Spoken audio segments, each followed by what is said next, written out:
Neat పునః పరీక్ష నేపథ్యంలో విద్యార్థులు ఎలాంటి వదంతులు నమ్మకుండా పరీక్షకు ప్రశాంతంగా సిద్ధం కావాలని నేషనల్ టెస్టింగ్ ఏజెన్సీ ఎన్టీఏ సూచించింది. సురక్షితంగా, భద్రంగా, పారదర్శకంగా పరీక్ష నిర్వహించేందుకు విస్తృత ఏర్పాట్లు చేసినట్లు తెలిపింది. పేపర్ లీకేజీ కారణంగా మళ్లీ నిర్వహిస్తున్న పరీక్ష ఆదివారం జరగనుంది. పరీక్ష వాయిదా పడిందని సామాజిక మాధ్యమాల్లో వస్తున్న వదంతులను నమ్మొద్దని ఎన్టీఏ ఎక్స్లో పోస్ట్ చేసింది. ఎన్టీఏ నుంచి వచ్చే అధికారిక సమాచారంపైనే అంతా ఆధారపడాలని సూచించింది. మంత్రిత్వ శాఖలు, రాష్ట్ర ప్రభుత్వాలు, భద్రతా ఏజెన్సీల సమన్వయంతో పారదర్శకంగా పరీక్ష నిర్వహణకు ఏర్పాట్లు చేసినట్లు పేర్కొంది. పరీక్షల్లో మాల్ ప్రాక్టీస్కు పాల్పడితే చాలా కఠినంగా వ్యవహరిస్తామని కూడా విద్యార్థులను ఎన్టీఏ హెచ్చరించింది. మే 3న జరిగిన పరీక్ష రద్దు చేయాలనే నిర్ణయం విద్యార్థుల ప్రయోజనాల కోసం తీసుకున్నదేనని ఎన్టీఏ మరోసారి వివరించింది.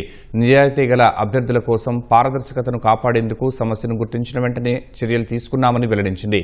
విద్యార్థులు ఎవరైనా మానసిక ఒత్తిడికి గురైతే మానసిక ఆరోగ్య హెల్ప్ లైన్ నంబర్ 144116కు ఫోన్ చేయాలని సూచించింది.